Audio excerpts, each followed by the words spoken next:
morning, this is Doug for Vermont Hoyas. It's January 8th, 2017, and I'm here to talk to you about installing a reverse osmosis water filtration system for your Hoyas. Now, this is something that I put off for years. I just never wanted to spend the money. I've tried everything else, but there are certain Hoyas that just do not do well for me no matter what I do. And the only thing left that I can come down to is possibly my water.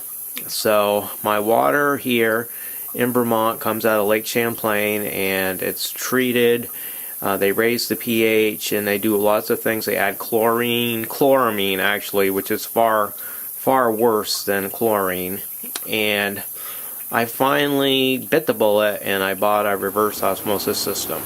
These things are not very difficult to hook up, much easier than I thought. The hardest thing was actually hanging it on my cement block wall here, but that wasn't really any big deal. Basically, you have three hoses to hook up to the thing. You have your white hose here, which has a hose fitting connection on it. You just simply connect it to your faucet. Connect it here. You just push in, easy push connection, no leaks.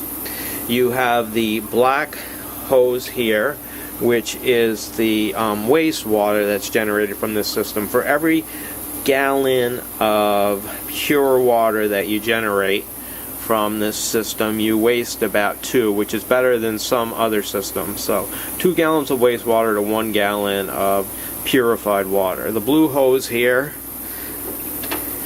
is the purified water coming out of it. Comes out at about this rate. I can fill a 5-gallon container in about 45 minutes, which that's not too bad at all.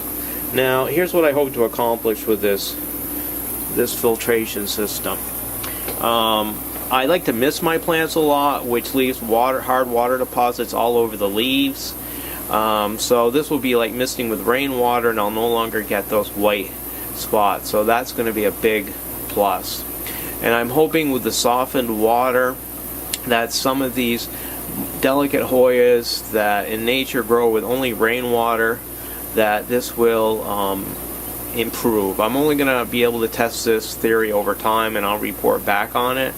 But a system like this cost around $250, and I upgraded the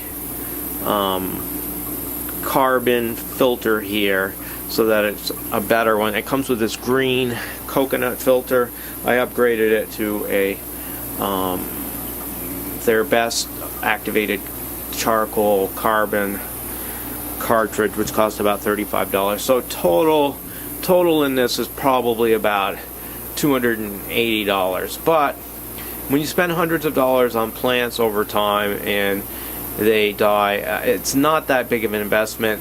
People don't think anything about dropping $300 on a plant light, but the last thing they want to spend money on is a filtration system. And I'm telling you, it's not that hard to put in. And the great thing is, you filter 10 gallons of water every week or two, and then you can simply disconnect this, use your sink as normal, so it doesn't really create any inconvenience at all. So no really big deal. Another thing, you can test the water. I have this dissolved solid testing thing, meter, very cheap, around $15 on Amazon. I don't know if you're going to be able to see the readout, but the untreated readout is 196 parts per million of dissolved solids.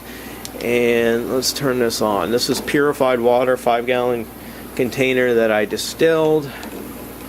And you can see here, well, you're not going to be able to see it, I don't think, but it's only 2 parts per million.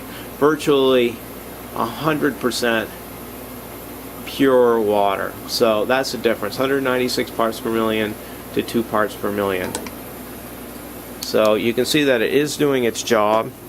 And like I said, 5 gallons of water can do in about 45 minutes. So anyway, that's what's new here at Vermont Hoyas, and I'll report back in the next few months to let you know if I can see a gradual improvement in some of these difficult Hoyas that I struggle with. Many Hoyas, they're easy, they do well with my regular water, no problem at all, but the really delicate, rare, expensive Hoyas, many of those I struggle with, and I'm hoping this makes a difference. I'll be back really soon with more information and more great plants. Thanks for watching.